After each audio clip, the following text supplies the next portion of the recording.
hukum dan sorotan. Mengupas tuntas kasus-kasus hukum terkini. Sorotan kali ini menyajikan laporan khusus dari Pengadilan Negeri Bangli, Bali, di mana sidang lanjutan kasus pembunuhan di Arena Tajen atau sabung ayam berdarah di Kintamani, kembali memantik kontroversi. Keluarga korban menyatakan kemarahan dan kekecewaan mendalam, menyoroti sejumlah kejanggalan dalam proses hukum. Mereka ancamkan peninjauan kembali dan aksi massa ribuan orang jika keadilan tak kunjung ditegakkan. Suasana tegang dan penuh emosi kembali menyelimuti ruang sidang Pengadilan Negeri Bangli, Selasa, 14 Oktober 2025. Sidang lanjutan kasus pembunuhan di Arena Tajen Banjartabu, Desa Songan A, Kintamani. Ini justru semakin menyoroti celah ketidakadilan di mata keluarga korban, Komang Alam Sutawan, Gede Ariana. Saya sudah wanti-wanti sejak awal penyidikan. Unsur pembunuhan berencana sudah mengena, tapi entah kenapa polisi dan jaksa tidak berani memasang pasal 340. Subsidiar ketiga di masa ini. Kalau menurut kami itu adalah hukumannya sangat ringan. Maka dari itu kami dari pihak keluarga meminta yang seberat-beratnya. Pokoknya harus kalau dia keluar lagi pasti akan membunuh lagi. sangat pasal 338 subsidiarnya. Kekecewaan Gede Ariana, perwakilan keluarga, sangat konkret. Ia mempertanyakan secara tegas penerapan pasal yang dinilai terlalu ringan terhadap terdakwa Iwayan Luus alias Jero Luus. Alih-alih menggunakan pasal 340 KUHP tentang pembunuhan berencana, penuntutan justru menjatuhkan pasal 338 subsidiar 351. Kenapa? Karena yang pertama dia membuat status. Yang selanjutnya dia membawa mobil dalam keadaan membelakangi Arena Tajen. Kemudian masuk ke Arena Tajen dia sudah mengusir. Artinya bahwa mereka itu adalah dengan penuh perencanaan. Di persidangan ini dari pembuktian kejaksaan ya di sini kami tetap memantau walaupun di dalam pembuktian yang telah dilakukan minggu depan itu ada beberapa hal yang berbeda terhadap saksi satu dan saksi tiga yang berbeda. Jadi di sini bahwa mengatakan bahwa jalan yang Arena Tajen dengan rumahnya si tersangka ini bahwa searah. Saya yakin itu tidak searah. Itulah namanya pembuktian dalam hal ini saksi dalam hal ini berbelit-belit dan dibawa tekanan. Nah yang kedua, dengan penentangan pasal yang dilakukan oleh kepolisian ya, yang didapatkan oleh kejaksaan yang unsurnya 338 ke 351, kami nanti kita tidak terbukti masih di 338 dan ke 351 yang sangat ringan adalah piring, kami akan mengajukan PK. Peninjauan kembali terhadap kasus ini bahwasanya sampai kapanpun kalau isi pasal yang dikenakan nantinya dengan presidennya tetap saya akan mengajukan PK di bawah ke 340 sebenarnya unsurnya sudah mengena dalam hal ini, tetapi kenapa polisi tidak berani memasang 340? Saya berwanti-wanti sudah di dalam penyidikan batu ini sudah berwanti-wanti mau pasang 340. Tetapi dalam hal ini kalau sudah dipasang dalam peradilan ini tetap dia akan mengejar ke 340 dan saya akan ajukan PK. PK yang saya akan ajukan. Mungkin jadi, akan melibatkan masa yang lebih besar, Pak? Ya jelas, kami akan tetap memantau dengan PG pada persidangan ini ya. Kami belum cukup kalau masih ini tetap seperti ini ya kan. Kami akan memberikan lebih besar ribuan gitu akan kita. Pada sidang berikutnya. Yang kedua juga, kami juga bertanya ini, kenapa sudah ada yang namanya pembebasan bersyarat seperti ini dengan notabene yang sudah pasalnya seperti itu. Jadi untuk penjamin ini saya akan kejar ya, penjamin dari pelepasan bebas bersyarat. Saya akan kejar penjamin ini sampai di mana pun.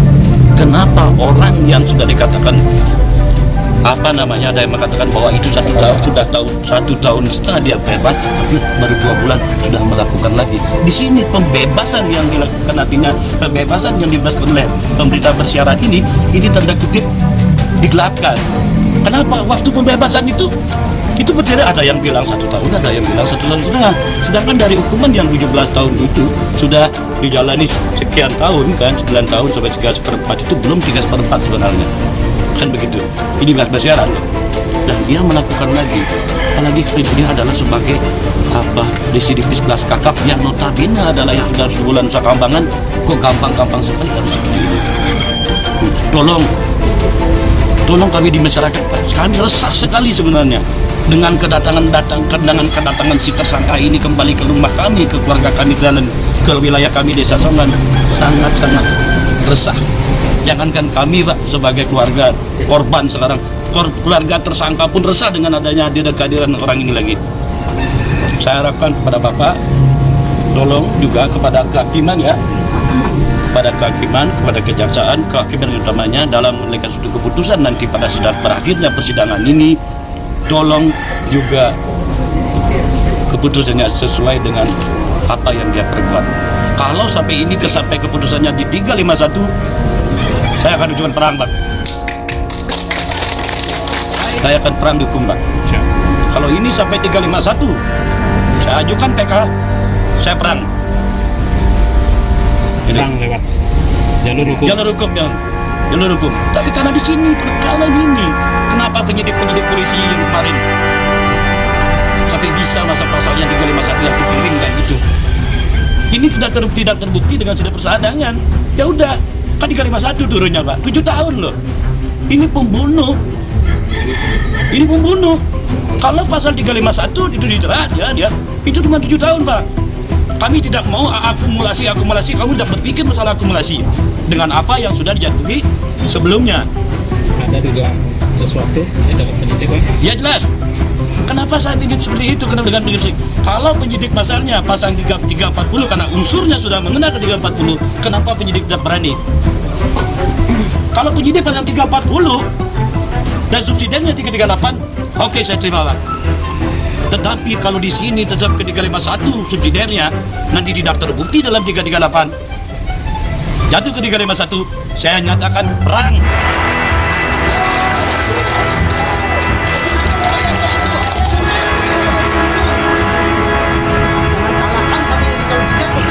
Dan seadil-adilnya. Saya orang tidak bisa apa-apa. Saya tidak bisa, saya orang goblok. Tapi saya tahu mana namanya hukum. Siapakah minta Bapak sampai 2 kali, 3 kali dia membunuh orang? Kayak seperti orang membunuh ayam. Di dalam hukum ini ada hukum sebab akibat.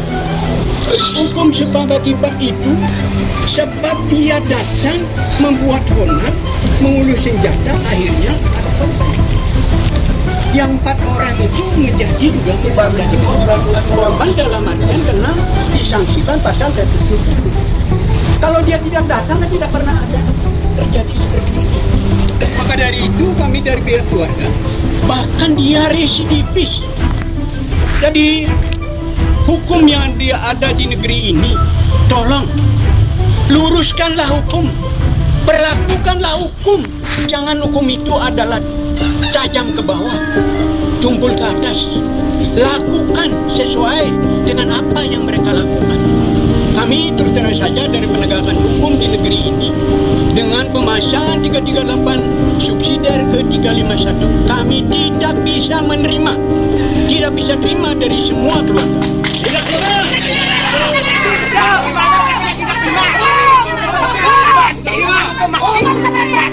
Hukum mati. Biar saya bisa kembalikan saya ke bawah. Tidak mau. Oh bisa, kalau dia memang siap bos, bisa. Dia siap. Dia akan melawan. Jadi jangan kami pihak keluarga, saya harapkan dia adalah kena pasal 340 karena dia adalah residivis. Hukum mati. Bahkan tunjukkan kami adalah hukum mati karena dia tidak memiliki efek jerah selama sekian tahun. Yang bikin orang jangan mabuk-mabuk sekali. Saya tetangga saya sendiri itu. Tanya siapa? Saya bersebelahan dengan dia. Menjadi napi kelas kakak.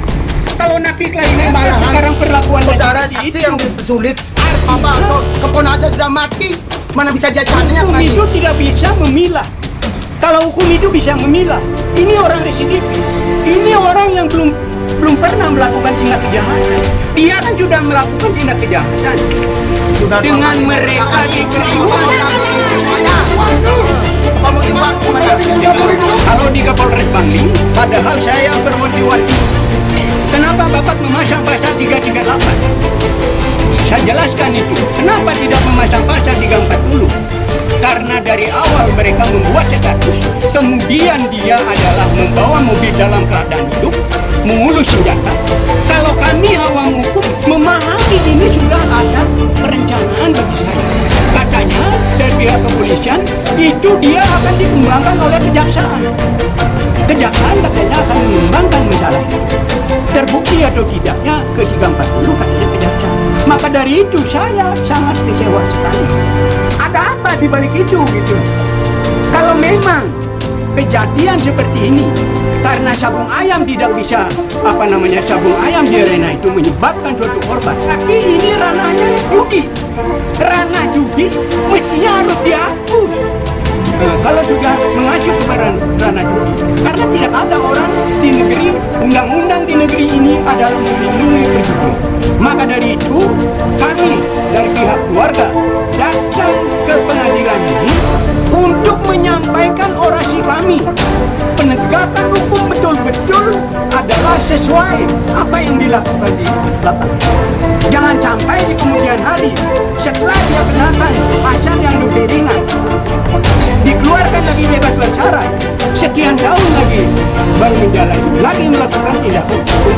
Kami selaku masyarakat, selaku keluarga korban merasa sangat kecewa sekali dengan pemasangan pasal 338 subsidiar ketiga ini. Kami tidak bisa menerima. Dikembalikan saja ke kepolisian. Kenapa orang yang polisi malah dibalik aja di korban? Mengkaji Keluarga malah jadi korban balik. Apakah karena dia sudah meninggal tidak bisa ditanya lagi? hakim membunuh hukum, Pak. Tetapi kami mengerti hukum sedikit banyak. Jangan permainkan kami. Jangan permainkan masyarakat dengan dalih pasal-pasal yang ada tidak tepat dan pasal yang disangsikan kepada terdakwa.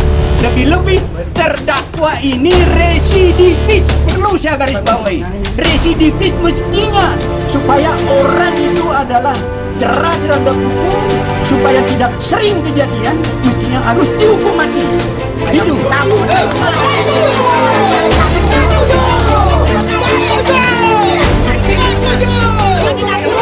Kekecewaan yang mendalam ini berpotensi memicu aksi yang lebih luas. Keluarga korban secara tegas menyatakan kesiapannya untuk mengerahkan ribuan massa jika sidang berikutnya dinilai tetap tidak memenuhi rasa keadilan. Fakta persidangan juga mengungkap bahwa sebelum peristiwa berdarah itu terjadi, terdakwa Jerolus disebut-sebut sempat berpesta minuman keras bersama rekan-rekannya di salah satu glamping di Desa Pinggan. Temuan ini semakin menambah kompleksitas kasus yang telah menyita perhatian publik Kintamani ini. Latar belakang lokasi sabung ayam dan dugaan ketidaktegasan aparat menjadi bahan perbincangan hangat di masyarakat. Kasus Tajen berdarah Kintamani ini kembali mempertanyakan objektivitas dan ketegasan penegakan hukum. Tuntutan keluarga korban jelas, keadilan yang faktual dan tanpa tebang pilih. Ancaman peninjauan kembali dan aksi massa menjadi penanda betapa meradangnya pihak keluarga. Masyarakat luas kini menunggu, apakah sistem hukum akan memberikan keadilan yang transparan, atau justru memicu gelombang protes yang lebih besar? Internet saja bisa baca, tahu masalah hukum. Maka dari itu, tolong kembalikan ini ke kepolisian supaya dikaji ulang, karena sudah ada pihak-pihak lalu dulu sudah dapat saat inilah yang menyebabkan sangat kecewa. Kalau sudah adil berlaku untuk seluruh masyarakat, kami tidak akan pernah keberatan apa yang dilakukan oleh penegakan hukum di negeri. Kalau sudah tidak adil, kami sangat-sangat keberatan.